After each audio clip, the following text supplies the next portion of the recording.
کچھ چیزوں سے دل سخت ہوتا ہے. جو لوگ دنیا داری کی اور فضول باتیں زیادہ کرتے ہیں ان کا دل سخت ہو جاتا ہے. جو ہنستے زیادہ ہیں ان کا بڑا سخت ہو جاتا ہے. اور صوفیاء کہتے ہیں جو کسی پہ ہنستے ہیں نا ان کا تو مردہ ہی ہو جاتا ہے, تو معاملہ ہی ختم ہو گیا. اور جو لوگ رزق حرام کی طرف بڑھتے ہیں ان کا دل بھی مردہ ہو جاتا ہے.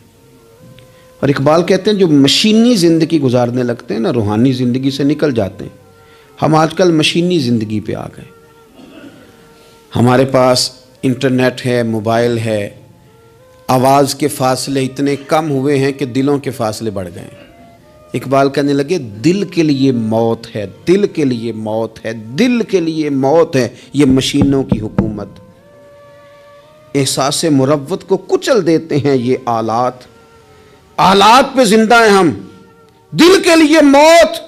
اور کسی کے گھر جانا, دروازے پہ دستک دینا, اور کبھی خط لکھنا تو سوچ سوچ کے, کبھی کاٹنا تو پھر لکھنا.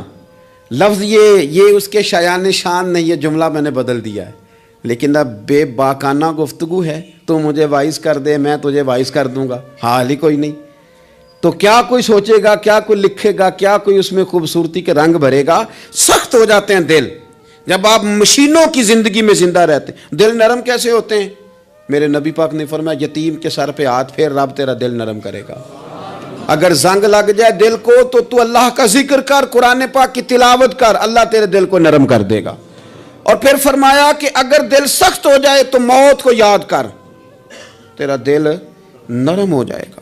اچھوں کی صحبت اختیار کریں تو دل نرم ہو جاتا ہے. قبروں کی زیارت کریں, جائیں کبھی اپنے شہر کے قبرستان میں, غور کریں کہ وہ چودھری صاحب لیٹے ہیں, یہ علامہ صاحب لیٹے ہیں, وہ فلاں بہت بڑے افسر لیٹے ہیں, وہ دیکھو وہ میرا عزیز لیٹا ہے. وہ ہارون رشید نے کہا حضرت داؤد تائی سے نصیحت کر دیں, تو فرمانے لگے باپ کدھر ہے تیرا؟ کہا حضور قبرستان میں, اماں قبرستان میں, دادا نانا بڑے بھائی سب قبرستان. فرمایا میں کیا نصیحت کروں؟ او پئیاں دس دیاں نہیں قبراں جنہاں تے پھول پئے, ادھروں کوئی بھی نہیں آمدا, تے ادھروں لکھاں گئے, تے سہ جوڑ سنگت دے ڈٹھے, سہ جوڑ 100 سال کی دوستیاں, سہ سال سنگت دے ڈٹھے, او تکو آخر وتھاں پئیاں, او جنہاں بعد جسی پل نہیں سمجھیندے, ایک پل نہیں سمجھیندے, پھر وہ شکلاں بھی یاد نہ رہیاں. سہ جوڑ. کہا یہ کوئی کم ہے دل کو نرم کرنے کے لیے تیرے پاس موت کا تذکرہ قبروں کی زیارت کو تھوڑی ہے. یہ چیزیں دل نرم کرتی ہیں, یاد نرم کرتی ہیں چیزیں دل. سختی طبیعتوں کی, مزاجوں کی سختی, دوسروں کے بارے میں ڈاڈے جذبات, ہمارے رویے ڈاڈے, ہماری طبیعتیں سخت. حضرت عبداللہ ابن مسعود رضی اللہ تعالیٰ عنہ نے ایک شخص کو جنازے کے موقع پہ ہنستا ہوا دیکھ لیا, فرمایا آج کے بعد تیرے ساتھ کلام نہیں کروں گا. جس کا جنازہ دیکھ کے بھی دل نرم نہیں ہوا اور قبرستان دیکھ کے بھی دل نرم نہیں ہوا, وہ تو سخت دل بندہ ہے. سخت دل بندے سے دوستی کبھی نہیں رکھوں گا, میں تو درد دل والوں سے پیار کروں گا. تیرے ساتھ میں کلام نہیں کرتا. تو کس طرح کا شخص ہے بھائی جسے یہاں آ کے بھی ہنسی آ رہی ہے, مذاق سوچ رہا ہے؟ تو دل کی نرمی, میرے نبی پاک صلی اللہ علیہ وسلم نے نا دل پر, ہم نے نا کپڑوں پر بڑی محنت کی, ہم نے چہروں پر بڑی محنت کی, ہم نے اپنے ظاہر کو سنوارنے پر بڑی, ہم نے اپنے حق میں بڑے بڑے لفظ یاد کیے, بڑی کہانیاں یاد کی, پر دل کے لیے محنت, اس پر محنت ہی نہیں کی. اعلیٰ حضرت فاضل بریلوی کتنے بڑے عالم ہیں, 1000 کتاب کے مصنف, اور ان کے فتاوی موجود ہیں کہ جس بندے کا تلفظ ٹھیک نہ ہو, یعنی جو ضروری قواعد ہیں وہ قرآن پاک کے جس کو نہ آتے ہوں اس کے پیچھے نماز نہیں. جو ہا اور ہا میں فرق نہیں کر سکتا, حمزہ اور عین میں فرق نہیں کر سکتا, وہ الفاظ کا معنی بگاڑ دے گا. لیکن اعلیٰ حضرت چونکہ صوفی ہیں, درویش ہیں, علم کے ساتھ تو ایک اور رنگ بھی بیان کرتے ہیں. وہ کہتے ہیں یہ نہ ہو کہ صرف تو حروف کے ہیر پھیر میں لگا رہے, صغرے کبرے ٹھیک کرتا رہے, دارابا یادرب کے چکر میں پڑا رہے, اور دل پر تو توجہ ہی نہ دے. فاضل بریلوی رحمۃ اللہ علیہ فرمانے لگے کہ 2 علماء نے قرآن ایک درویش کے پیچھے نماز پڑھی, تو مستحب جو قواعد تھے نا جن کے بغیر نماز, وہ ٹھیک نہیں تھے ذرا ان کے. تو وہ کہنے لگے دیکھا جی اتنے بڑے پیر صاحب ہیں اور ان کی تو قرات ہی ٹھیک نہیں, تلفظ ہی ٹھیک نہیں, حالانکہ لفظ تاثیر سے بنتے ہیں تلفظ سے نہیں، لفظ تاثیر سے بنتے ہیں تلفظ سے نہیں۔ اہل دل آج بھی ہیں اہل زبان سے آگے۔ انہوں نے کہا جی بابا جی کا تو تلفظ ہی ٹھیک نہیں۔ اعلیٰ حضرت نے لکھا ہے ملفوظات شریف میں، فرماتے ہیں پھر وہ نہ نہانے کے لیے چلے گئے نماز پڑھ کے فارغ ہو کے، تو وہ پانی میں اتر گئے تو شیر ان کے کپڑے اٹھا کے لے گیا۔ اب کتنی کو دیر پانی میں رہتے، نکلے بھی تو کیسے نکلے، شرم آتی ہے۔ مختصر لباس پہن کے وہ غسل کرنے کے لیے گئے تھے، اب پانی میں سردی، کتنی کو دیر بندہ پانی میں رہے۔ لوگوں نے آ کے کہا حضور وہ آپ کے مہمان تو الجھ گئے، بڑے بری طرح پھنس گئے، مہربانی فرمائے ان کو تو بچائیں، وہ تو سخت الجھن میں۔ کیا ہوا؟ کہنے لگے وہ شیر کپڑے لے گیا اور وہ پانی میں ہے، اب کچھ تو ہونا چاہیے۔ تو وہ بزرگ گئے، جا کے نہ دور کھڑے ہو کے شیر کو آواز دی، شیر کو۔ حضور کے صحابی تھے نا حضرت سفینہ، قافلے سے رستہ بھول گئے، ایک سائیڈ پہ ہو گئے تو سامنے شیر آ گیا۔ میں نے کہا ہے لیکن جب آ جائے تو، جب شیر سامنے آ جائے، جب سامنے آ جائے پھر پتہ چلتا ہے کہ یہ تو واقعی آ گیا ہے، پھر انداز اور ہوتا ہے۔ حضرت سفینہ کے سامنے شیر ہی آ گیا، مشکات میں شیر آیا۔ اب کوئی بھاگتا ہے، کوئی چڑھتا ہے درخت پہ، کوئی لکڑی اٹھاتا ہے، کوئی اسلحہ پکڑتا ہے۔ حضرت سفینہ فوراً بولے، کہنے لگے او شیر ذرا خیال کرنا میں رسول اللہ کا غلام ہوں۔ پھر آکھیا شیر سفینہ تائی جا را یا را جاندے، او جڑے غلام رسول اللہ دے اسی غلام ہونا دے۔ شیر دو میں لاتا رستہ چھوڑ گیا، اور بابا جی بھی گئے، فاضل بریلوی کہتے ہیں شیر کو آواز دی، شیر دوڑا آیا، آگے کہنے لگے وہ ہمارے مہمانوں کے کپڑے لے گیا، تجھے شرم نہیں آتی؟ تو شیر کپڑے اٹھا کے واپس لایا۔ ان علماء کو، حضرات علماء کو کپڑے پیش کیے، جب ان کو پیش کیے تو پیش کرتے ہی وہ بزرگ پھر فرمانے لگے، کہنے لگے مولانا تم نے لفظ سیدھے کیے ہیں، میں نے دل سیدھا کیا ہوا ہے۔ تم نے محنت کر کے نہ لفظ ٹھیک کیے ہیں لیکن میں نے دل ٹھیک کیا ہے۔ دل پاک ہوئے تے پاک ہی ملدا ہے، تے بنا پاکوں پاک نہیں ملدا۔ سارے جسم دے توون نالوں ایک ٹکڑا تول ہے دل دا۔ حضرت سلطان باؤ رحمت اللہ علیہ فرمانے لگے دل کالے نالوں منہ کالا چنگا، دل کالے نالوں منہ کالا چنگا، جے کوئی رمز پچھانے۔ اگر کسی کو بات کی سمجھ آئے تو دل نہیں سیاہ ہونا چاہیے، منہ ہو بھی جائے تو کام چل جاتا ہے۔ تو اپنے دل کی صفائی پر دیکھیں میرے نبی پاک علیہ وسلم نے ارشاد فرمایا کہ رب نہ تمہارے مال دیکھتا ہے نہ چہرے دیکھتا ہے، رب تو تمہارا دل دیکھتا ہے۔ اور امام غزالی حدیث لائے ہیں، حضرت عمر فاروق رضی اللہ تعالیٰ عنہ فرماتے ہیں کسی نے حضور صلی اللہ علیہ وسلم سے پوچھا کہ رب آسمانوں میں کہ زمینوں میں؟ جلوے تیری ذات کے کو بکو ہیں، جدھر دیکھتا ہوں ادھر تو ہی تو ہے۔ اللہ زمینوں میں کہ آسمانوں میں؟ تو حضور فرمانے لگے رب تو بندہ مومن کے دل میں رہتا ہے، اللہ تو مومن کے دل میں ہے۔ مومن کے دل میں کتنا بڑا ہے وہ دل جس میں رب ہے، رب کی یاد ہے، رب کی محبت ہے۔ اس لیے حضرت عمر فرمایا کرتے تھے میں نے دل کی آنکھوں سے اپنے مالک کی زیارت کی ہے۔ اور اقبال نے شاید اسی لیے مشورہ دیا تھا کہ دل بینا بھی کر خدا سے طلب، آنکھ کا نور دل کا نور نہیں، اللہ سے آنکھوں والا دل مانگ، اندھا نہ ہو جائے کہیں تیرا دل، دل بینا بھی کر خدا سے طلب، آنکھ کا نور دل کا نور نہیں۔ عزیز بھائی اللہ کے جلوے، لیکن ایک بات ذہن میں رکھنا،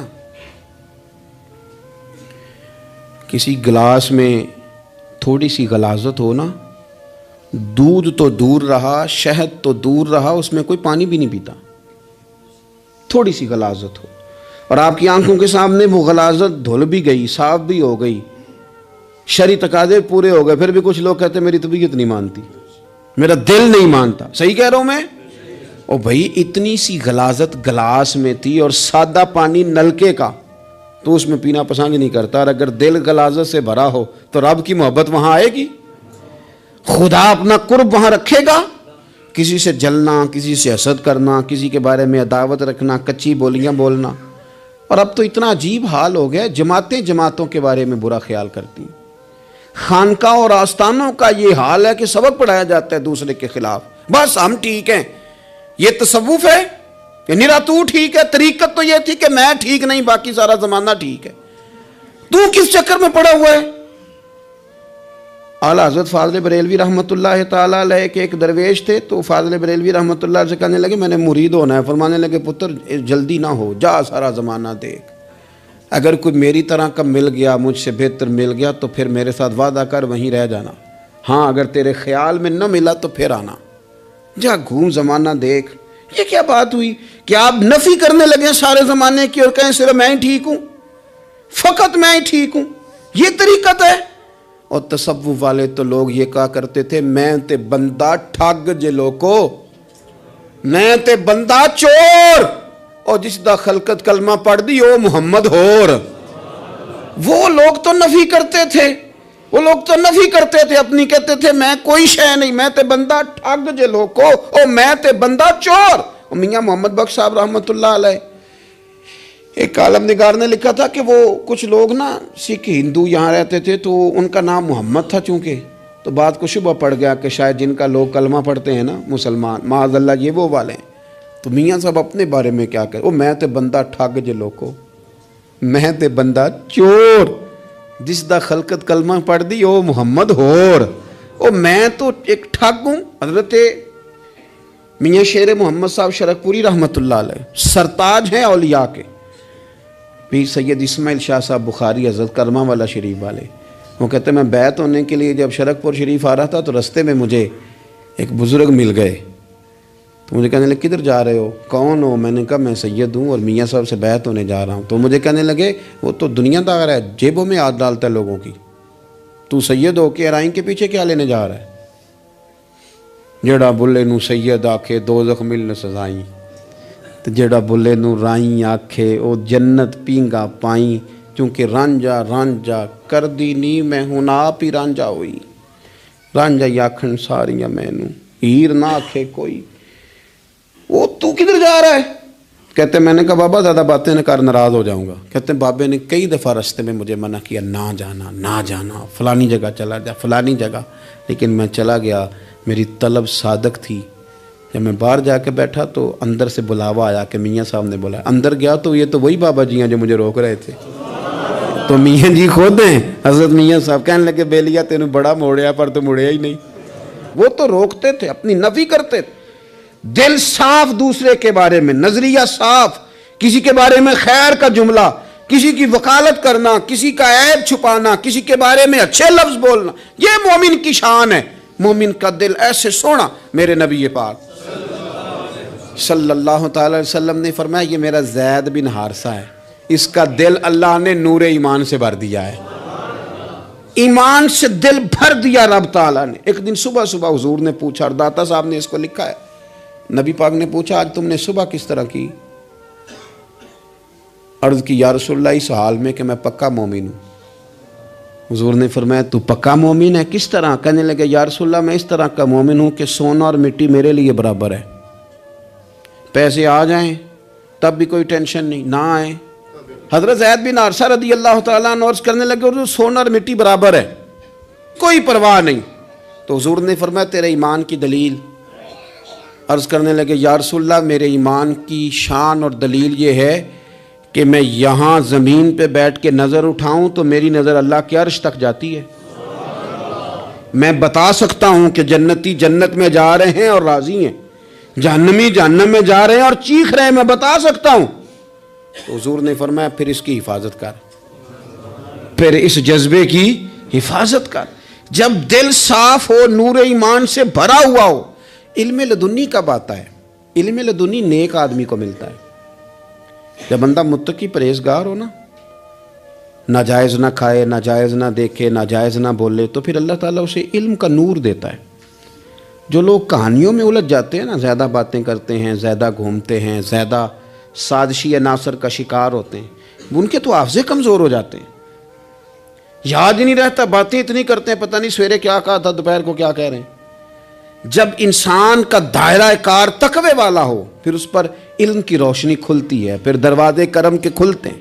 اپنے دائرے محدود کر لیے جائیں، سوچے میں بڑے بڑے لوگ آپ کو زندگی میں ملیں گے، مشورے دیں گے، وہ جناب آپ کو پتہ ہی نہیں آپ کتنے بڑے ہیں، آپ فلانی جگہ کھڑے تھے، فلانے کے ساتھ ہنس رہے تھے. یہ آپ کو خراب کرنا چاہتے ہیں، کسی تکبر میں مبتلا کرنا چاہتے ہیں. آپ زمین پہ رہیں تاکہ زمین والوں سے رشتہ مضبوط رہے، دل کی صفائی، دل صاف ہو، کوئی حسد نہیں، کوئی کینہ نہیں. پتہ ہے سب سے بڑی بیماری کیا ہے بندے کی؟ خوفناک علامت کیا ہے دل کے بیمار ہونے کی؟ کہ کوئی بندہ بیماری میں ہے اور ادھر ایک بندہ اس کو دیکھ کے خوش ہو رہا ہے. کسی کو زوال آ گیا ہے، کاروبار ڈوب گیا ہے اور یہ دیکھ کے خوش ہو رہا ہے. مر گیا ہے اس کا دل، مردہ ہے، اندر کوئی دل نہیں. آپ یعنی ایک بندہ رسوا ہو گیا اور یہ خوش ہو رہا ہے، دیکھا میں نے نہیں کہا تھا. جب کوئی کسی کی رسوائی، کمزوری اور کسی کے زوال پر راضی ہونے لگے تو پھر سمجھ لے کہ اس کا حال اتنا برا ہو گیا ہے کہ اب یہ اخلاقی طور پر مردہ زندگی گزار. ہمارا اب یہ حال ہے کہ ہم لوگوں کے دکھوں پر ہنسنے لگے. ہم کسی کے ہاں کوئی شخص تکلیف میں آتا ہے تو ہم اس کو کہکہوں میں اڑاتے ہیں. یارو زندہ قومیں یہ کام نہیں کرتی، زندہ قومیں یہ کام نہیں کرتی. میرے نبی پاک صلی اللہ علیہ وسلم نے فتح کے موقع پر بھی گردن کو جھکا کے بتایا کہ جب رب عروج دے تو پھر اللہ کی بارگاہ میں جھک جایا کرو. کسی شخص کے پتہ ہے ایک حدیث سنو، یہ مسلم شریف میں موجود ہے. حضور نے فرمایا ایک بندہ گناہ کرتا تھا، پھر اس نے توبہ کر لی. اگر کسی نے دوبارہ اسے وہ گناہ یاد کرایا کہ تو یوں ہوتا تھا، اگر کسی نے اسے دوبارہ گناہ یاد کرایا تو یاد کرانے والے کو اللہ سزا کے طور پر مرنے سے پہلے پہلے اس گناہ میں مبتلا کر دے گا. خفیہ تدبیر آئے گی اللہ. جس کو اللہ نے معاف کر دیا، زمین آسمان بھول گئے، فرشتوں کے دفتر سے اس کا گناہ محو کر دیا گیا، تو نے کیوں یاد رکھا؟ لیکن ہمارے دل اس طرح کے ہیں، خیر کی خبریں نہیں دیتے. ہم خیر کی خبر نہیں دیتے، مثبت بات نہیں کرتے. ہمارے رویے دوسروں کے بارے میں سخت ہیں. یعنی بہو سے داماد سے اختلاف ہو گیا، پھر اس نے معافی مانگ لی، پھر ہم نے معاف کر دیا، پھر ایک سال کے بعد دوبارہ لڑائی ہوئی تو پچھلی بات دوبارہ یاد کرنی چاہیے تھی. اس کی تو معافی دے دی تھی آپ نے، لیکن آپ نے پھر یاد کر لی وہ بات. اس کا مطلب ہے آپ نے صلح کی تھی، دل صاف نہیں کیا تھا. دل جب آپ صاف کر لیں تو پھر معاملہ ختم ہو گیا. پھر آپ پھر نکال پھینکے ساری چیزیں.